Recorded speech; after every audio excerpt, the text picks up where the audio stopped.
सो hey guys, जैसा कि हमने tales of halting God series के लास्ट एपिसोड में देखा कि जब चिन्मू डार्कनेस की वजह से खतरे में आ चुका था तो वो चला जाता है एक ग्रेट रूइन के अंदर, जहाँ पर उसके पीछे वो पांचों ही डिसाइपल्स भी होते हैं जिनमें पहले ही दो लोगों की मौत हो चुकी थी। साथ ही साथ हमें इस रूइन के अंदर दिखाया गया होता है काफी सारी गॉडेस को जो कि बहुत ही ज्यादा पावरफुल होती हैं और वो किसी को भी अपने ट्रेजर को ले जाने नहीं दे सकती। लेकिन जैसे ही उस अंधकार के अंदर डार्कनेस पड़ने लगती है और इविल स्पिरिट्स का कब्जा होने लगता है तो फिर हमें एक काफी शानदार बैटल दिखाया गया होता है गॉडेस और इस इविल स्पिरिट के बीच में, जिनके इंचेंटिंग और मैजिक वॉइसेस का फायदा उठा रहा था चिन्मू, क्योंकि उन्हीं की मदद से वो अवेकन करने की कोशिश करने लगता है अपनी स्पिरिचुअल पावर्स को। इसी वजह से अब उसकी बॉडी के अंदर आ चुकी होती है डीमंस और गॉड्स की पावर्स, जिसके बाद अब हमारे न्यू पार्ट की भी शुरुआत हो जाती है, जहाँ पर अब हमें सबसे पहले दिखाया जाता है द ग्रेट डाजू के उस गाँव को जहाँ पर रहता है चिन्मू ग्रैंड पास और ग्रैंड माँ के साथ में। और वो हमें अपने एक फ्लैशबैक के जरिए ये बता रहा था कि काफी समय पहले उसने सुना था ग्रेट रूइंस के बारे में कि हमें ग्रेट रूइंस के अंदर हजारों शाइनी चीजें देखने को मिल जाती हैं और इन शाइनी चीजों को कहा जाता है एक्चुअली में स्टार्स। चिन्मू को उसके ग्रैंड पास ने और ग्रैंड माँ ने यह बताया था कि एंशिएंट टाइम में इस डाजू के अंदर रहते थे एंशिएंट गॉड्स, जिनमें से जो मेजर गॉड होते हैं उनके नाम होते हैं किंग लॉन्ग जो कि थे एक ड्रैगन गॉड, दूसरे का नाम था व्हाइट टाइगर जो कि ऑब्वियसली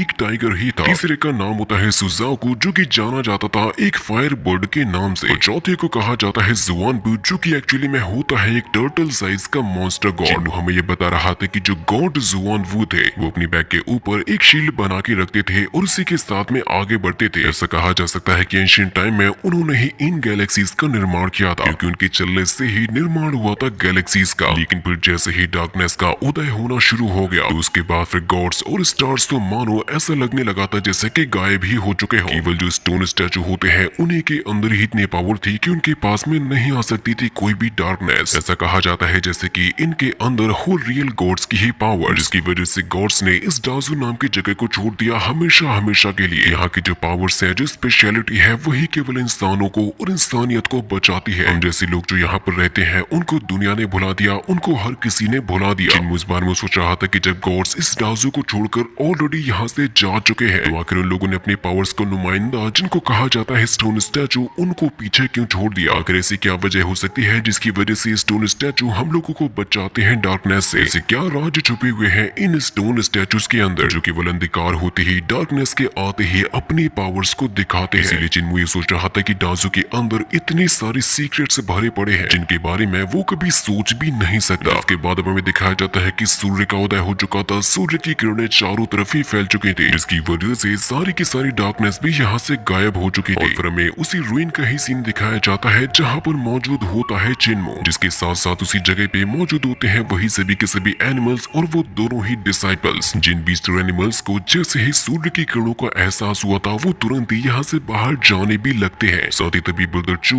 कहने लग जाता है चिन्मू से कि देखो अब तुम्हारा वक्त आ चुका है मरने का। तो चिन्मू से कहने लगता है कि देखो तुम रूइन के अंदर कोई भी तबाही नहीं मचा सकते, कोई भी हमला नहीं कर सकते। अगर तुम लोग गलती से भी ऐसा करोगे तो ये सारे के सारे बीस्ट और एनिमल्स तुम्हारे दुश्मन बन जाएंगे। जो बात सुनते ही वॉरियर गर्ल कहती है कि थोड़े ही समय में ये सभी के सभी बीस्ट और एनिमल्स इस रूइन को छोड़कर चले जाएंगे। मुझे बताओ जरा कि आखिर फिर उसके बाद तुम्हारी हेल्प कौन करेगा, तुम्हारी जान को हमसे कौन बचाएगा। तभी चिन्मू इस बार में सोच रहा था कि अभी तक ठीक तरीके से उसकी इमॉर्टल बॉडी भी अवेकन नहीं हुई थी और ना ही उसका कल्टीवेशन, और अगर ये दोनों के दोनों एक ही पल में उसके ऊपर हमला करने लगेंगे तो चिन्मू इन दोनों का मुकाबला कर भी नहीं पाएगा। अगर ये एलियन बीस्ट चिन्मू की हेल्प नहीं करेंगे तो चंद पलों के अंदर ही उसकी जान चली जाएगी। इसी वजह से अब उसको किसी न किसी तरीके से इन बीस्ट का ही सहारा लेना होगा यहाँ से निकलने के लिए। जिस मोमेंट पर अब तभी धीरे धीरे करके इन एनिमल्स ने यहाँ से भागना शुरू कर दिया था, तभी चिन्मू इन दोनों को चकमा देने के लिए सबसे पहले यूज करता है अपनी गुलेल का, कि यहाँ पर चारों तरफ ही धुआं फैल चुका था और ब्रदर चू को पता ही नहीं चलता कि आखिर चिन्मू कहाँ पर गया। वॉरियर गर्ल से कहता है कि देखो तो जरा आखिर वो लड़का अचानक से ही कहाँ पर चला गया। चिन्मू तो असल में उन्हीं बीस्ट का ही सहारा लेते हुए उन्हीं के आसपास छुपते हुए यहाँ से बाहर जाने की कोशिश करने लगता है। वॉरियर गर्ल कहती है कि देखो वो तो वहाँ से छिपते हुए भागने की कोशिश कर रहा है। तो वॉरियर गर्ल उसके ऊपर अपने कंट्रोलिंग स्वॉर्ड का यूज करने की कोशिश करने लगती है। जहाँ पर ब्रदर चू ने उसको रोक लिया था कि नहीं अभी ऐसा मत करो, क्योंकि ऐसा करने की वजह से ये बीस्ट भड़क जाएंगे। इसीलिए लोगों को केयरफुली उसके पास में जाना होगा और पास में ही जाकर जान से मारना होगा। इसीलिए ये दोनों के दोनों भी उन्हीं का ही पीछा करना शुरू कर दिए थे। चिन्मू एक बीस्ट के ऊपर बैठा हुआ था और तभी उसकी नजर पड़ती है अपने पीछे, जहाँ पर वॉरियर गर्ल और ब्रदर चू आ चुके होते हैं एक दूसरे बीस्ट के ऊपर। जो चिन्मू होता है वो एक्चुअली में बैठा हुआ था एक स्नेक बीस्ट के ऊपर। इसकी उसने रफ्तार बढ़ा दी होती है यहाँ से भागने के लिए। इसीलिए ब्रदर चू वॉरियर गर्ल से कहता है कि हम लोगों को किसी भी हाल में इस बार हारना नहीं है, क्योंकि अगर हम लोगों ने गलती से भी ऐसा कर दिया तो हमारे मास्टर हमसे कितने ज्यादा डिसअपॉइंट हो जाएंगे। इसीलिए तुम्हें सबसे पहले उसके करीब जाकर ही उस पर हमला करना होगा। तक मैं सामने जाके उसका इंतजार करूंगा और सामने से आकर उसके कमजोर होते ही हमला भी कर दूंगा, जैसे कि वो झुंड में गिरने की वजह से उसकी मौत भी हो जाएगी। वॉरियर गर्ल कहती है कि ब्रदर चू आप चिंता मत करो, इस बार मैं अपनी पूरी जान लगा दूंगी, अपनी पूरी कोशिश करूंगी उसको जान से मारने के लिए। इसीलिए वो तुरंत यहाँ से चली जाती है उसके साथ में फाइट करने के लिए, जहाँ पर हम ये देख पाते हैं कि काफी सारे जो एनिमल होते हैं वो बाहर भी निकल चुके थे। इस मोमेंट पर तभी वॉरियर गर्ल ने अपनी एक बहुत ही जोरों की किक को यूज किया था, लेकिन चिन्मू अपने आप को बचाने के लिए उसके हमले को डॉज करता है, जिसकी वजह से वॉरियर गर्ल की जो किक होती है वो सीधी जाके हिट हो जाती है उसी स्नेक बीस्ट से, जिस स्नेक बीस्ट की एक ही झटके के साथ में मौत भी हो चुकी थी। कहीं लगता है कि सच में ये वॉरियर गर्ल तो मेरी सोच से भी ज्यादा ताकतवर है। इसके तुरंत ही बाद अब इन दोनों के ही बीच में क्लोज कॉम्बैट फाइट भी स्टार्ट हो जाती है, जहाँ पर वॉरियर गर्ल अपने मार्शल आर्ट का यूज कर रही थी चिन्मू को सबक सिखाने के लिए। लेकिन चिन्मू तो यहाँ पर उसके हमलों से खुद को बचाने के लिए काफी स्पीड के साथ में भागना शुरू कर देता है। लेकिन आखिर इतनी आसानी के साथ में वॉरियर गर्ल कैसे ही रुकने वाली थी, बार बार और लगातार हमले पर हमले करते ही जाती है चिन्मू पर। उसके हमले काफी ज्यादा स्ट्रॉन्ग होते हैं, लेकिन उसको चिन्मू की किक के बारे में भी पता चल चुका था। इस मोमेंट पर अब तभी वॉरियर गर्ल ने अपनी स्वॉर्ड को कंट्रोल करना भी शुरू कर दिया था। तभी फिर चिन्मू उसके साथ में फाइट करते हुए याद करने लग जाता है अपने ग्रैंडपा 2 की बातों को। उन्होंने चिन्मू से कहा था कि भले ही मेरे पास में लेग्स नहीं है, लेकिन उनको कभी भी किसी भी किकिंग टेक्निक का कोई भी डर नहीं होता। इसीलिए चिन्मू उसके सारे के सारे स्वॉर्ड अटैक को डॉज भी करते जा रहा था, साथ ही साथ वो यूज कर रहा होता है अपनी किकिंग टेक्निक को। हमें देख पाते हैं कि चिन्मू की जो किक करने की पावर होती है वो वॉरियर गर्ल से ज्यादा थी, क्योंकि चिन्मू ने एक इतनी जोरों की किक को हिट किया होता है जिसकी वजह से वॉरियर गर्ल के लेग में क्रैक आ चुका था। उसकी लेग भी शेक करने लगी थी, जिससे कि वो बहुत ही ज्यादा कमजोर हो चुकी हो। जिसके तुरंत बाद अब चिन्मू ने दोबारा से उसके करीब आकर अपनी लेग्स को हिट करना स्टार्ट कर दिया था, जो अटैक्स वाकई में काफी ज्यादा स्ट्रॉन्ग भी होते हैं। इस मोमेंट पर तभी वॉरियर गर्ल अपनी स्वॉर्ड से अटैक करती है, लेकिन चिन्मू उसको डॉज कर देता है, जिससे कि गुस्से में आकर उसने हमला तो किया था, लेकिन चिन्मू की एक और के वॉरियर गर्ल की हालत को खराब कर देती है और उसको फेंक देती है एनिमल्स के ही बीच में। नीचे गिरते हुए अपनी सीनियर से ये कह रही थी कि ब्रदर चू प्लीज मुझे बचा लो, लेकिन ये इतना ज्यादा हरामी बंदा होता है कि वो वॉरियर गर्ल को बचाने के लिए नहीं जाता, क्योंकि उन्हीं एनिमल्स के नीचे गिर जाती है और उनके पैरों तले से कुचल जाती है। ब्रदर चू कहने लग जाता है कि जूनियर प्लीज मुझे माफ करना, लेकिन ये तुम्हारी ही गलती है, क्योंकि तुम पहले से ही जानती थी कि उस लड़के की किक्स में कितनी ज्यादा पावर्स है, फिर भी तुमने ध्यान नहीं दिया, जिसका खामियाजा और सजा तो तुम्हें मिलनी ही थी। इसी वजह से ब्रदर चू ने अपनी पावर्स को एक्टिवेट कर लिया था चिन्मू पर हमला करने के लिए, जहाँ पर अब चिन्मू भी एकदम ही तैयार होता है उसके साथ में फाइट करने के लिए। ब्रदर चू अपनी कंट्रोलिंग स्वॉर्ड का यूज कर रहा था और ये कहने लगता है ये डेविल किड कभी भी मेरे हमले से बच नहीं पाएगा, जिसने अपने एक ही अटैक के साथ में चिन्मू को नीचे भी गिरा दिया था, लेकिन वो इंजर्ड नहीं होता, बल्कि ब्रदर चू तो बिना रुके ही लगातार हमले पर हमले करते ही जा रहा था। चिन्मू यहाँ पर सबसे पहले उसके सारे के सारे हमलों को डॉज करने की ही कोशिश कर रहा था, जिसके ऊपर काफी सारे स्वॉर्ड अटैक्स भी किए जा रहे होते हैं ब्रदर चू के द्वारा। चिन्मू की जो स्पीड होती है वो काफी लाजवाब थी, लेकिन वो बात कर रहा था ब्रदर चू के स्वॉर्ड कंट्रोलिंग पावर के बारे में, क्योंकि ये बंदा एक साथ ही काफी सारे स्वॉर्ड्स को कंट्रोल कर सकता है और वो उन्हीं की मदद से हमला भी कर रहा था चिन्मू पर। और साथ ही चिन्मू के पास में ऐसा कोई भी वेपन नहीं होता जिसकी मदद से वो खुद को बचा पाता। चिन्मू कहने लगता है कि वक्त आ चुका है मेरे ओवरलॉर्ड बनने का, और अगर ये बात सच है तो मैं भी ओवरलॉर्ड के ही जैसे किसी भी चीज को वेपन बना सकता हूँ अपनी एनर्जी का यूज करते हुए। इसी वजह से अब चिन्मू ने रास्ते में ही उठा लिया होता है एक लकड़ी की स्टिक को, जिसके अंदर उसने 1 फुट और 3 इंचेस के अंदर अपनी एनर्जी को डाल भी दिया था। वो कहने लगता है कि चलो देखता हूँ कि आखिर मैं इसको किस तरीके से यूज कर सकता हूँ, क्योंकि उसी मोमेंट पर ब्रदर चू ने अटैक करना शुरू कर दिए थे चिन्मू पर, यहाँ तक कि वो तो खुद भी अपनी स्वॉर्ड को लेके आ जाता है चिन्मू के ही सामने उस पर हमला करने के लिए। इसका मुकाबला करने के लिए जैसे ही चिन्मू ने अपनी स्टिक का यूज किया था वो स्टिक ही ब्रेक हो जाती है। चिन्मू के ऊपर बार बार और लगातार काफी सारे हमले किए जा रहे थे, जिनको रोकने के लिए वो लकड़ी की स्टिक का यूज कर रहा था, लेकिन स्टिक टूटते टूटते बची होती है छोटी सी। यहाँ तक कि इसी मोमेंट पर ब्रदर चू ने अपनी किक को हिट किया होता है चिन्मू के ऊपर। वो कहने लगता है कि देखो बच्चे अब खेल खत्म हो चुका है, क्योंकि अचानक से उसने कई सारी स्वॉर्ड से हिट कर दिया था चिन्मू के ऊपर, लेकिन चिन्मू के हाथों में जो स्टिक होती है वो इतनी ज्यादा पावरफुल हो चुकी थी, उसने उसी की मदद से रोक लिया होता है ब्रदर चू के अटैक को। ब्रदर चू को खुद भी ये बात समझ में नहीं आती कि अचानक से ही केवल एक रात के अंदर इस लड़के की एनर्जी और इस लड़के का पावर लेवल इतना ज्यादा कैसे बढ़ गया। ये कहने लगता है कि सच में मैंने इतनी छोटी सी स्टिक के अंदर अपनी पावर को इन्फ्यूज करके खुद को बचा ही लिया, जिसने एक ही झटके के साथ साथ में दूर कर दिया होता है ब्रदर चू को। चिन्मू अब एक बीस्ट के ऊपर आ चुका होता है और वो ब्रदर चू से ये कहने लगता है कि मेरे हाथ में जो स्टिक है वो काफी है तुम्हारे लिए, क्योंकि अब मैं तुम्हारे सामने परफॉर्म करने वाला हूँ पिग किलिंग नाइफ टेक्निक को, जो कि एक्चुअली में उसको सिखाई होती है उसके ग्रैंडपा टू ने। उसने छोटी सी स्टिक के अंदर इतनी ज्यादा एनर्जी को इन्फ्यूज कर दिया था कि वो तो एक स्वॉर्ड से भी ज्यादा पावरफुल हो चुकी थी। इसके साथ में वो अटैक करने के लिए चला जाता है ब्रदर चू के ही ऊपर। हम देख पाते हैं कि चिन्मू की जो स्पीड और स्ट्रेंथ होती है वो पहले से भी ज्यादा बढ़ चुकी थी। इसकी वजह से अब तो वो और भी ज्यादा आसानी के साथ में सारे के सारे हमलों को डॉज कर सकता है ब्रदर चू के। ब्रदर चू भले ही बार बार और लगातार हमले पर हमले कर रहा था, लेकिन चिन्मू उसके सारे के सारे हमलों को डॉज कर देता है। इसकी वजह से इस बार ब्रदर चू ने अपनी काफी सारी स्वॉर्ड्स को इकट्ठा कर लिया था चिन्मू पर हमला करने के लिए। सारे के सारे स्वॉर्ड एक ही बार में हिट होने को जाने लगते हैं चिन्मू से, लेकिन वो उन सभी का मुकाबला करने के लिए उसी छोटी सी लकड़ी के टुकड़े को ही यूज कर रहा था। चीज करते हुए चिन्मू की जो रफ्तार होती है वो बहुत ही ज्यादा बढ़ चुकी थी। ब्रदर चू को खुद अपनी आंखों पर यकीन नहीं होता कि वो क्या देख रहा है, कि ये बंदा तो फास्ट से भी ज्यादा फास्ट हो चुका है। उसी ठीक तरीके से ना तो चिन्मू दिखाई दे रहा था और ना ही उसके हिट होने वाले हमले। वाकई में चिन्मू की जो रफ्तार और रिफ्लेक्शंस होते हैं वो एकदम लगने लगते हैं लाइट की स्पीड के जैसे। जिन सारे के सारे हमलों को रोकने के बाद, उनको ब्लॉक करने के बाद उसने हमला कर दिया था ब्रदर चू के भी ऊपर। यहाँ तक कि उसने तो मौका पाते ही एक ऐसा हिट किया होता है ब्रदर चू के रिब्स के ऊपर। इसकी रिब्स ब्रेक हो जाती हैं। उसने उसके हाथ की हड्डी को भी तोड़ दिया था। यहाँ तक कि उसने ब्रदर चू के लेग की हड्डी को भी तोड़ दिया था। जिस बात पर ब्रदर चू को यकीन नहीं होता कि उसने केवल छोटी सी स्टिक का यूज करते हुए इस बंदे की ऐसी हालत को कर दिया है। वो बार बार लगातार इतने सारे हमले कर रहा था उसके ऊपर। ब्रदर चू ने इस बार अपने सारे के सारे स्वॉर्ड को प्रिपेयर कर लिया था चिन्मू को जान से मारने के लिए। जिन सारे के सारे हमलों को चिन्मू ने काफी आसानी के साथ में डॉज भी कर दिया था। बहुत ही जोरों का हिट कर दिया होता है ब्रदर चू के फेस के ऊपर, जिससे कि उसका जबड़ा टूट जाता है। यहाँ तक कि चिन्मू ने उसके हाथ की हड्डी को भी तोड़ दिया था। चिन्मू उसके फेस को भी बहुत ही बुरी तरीके से इंजर्ड करता है। जो नजारा देखने वाला था कि चिन्मू ने कमजोर होते हुए भी उसकी ऐसी हालत कर दी। इसके आगे की फाइट को देखने के लिए जल्दी से चैनल को सब्सक्राइब भी कर दो।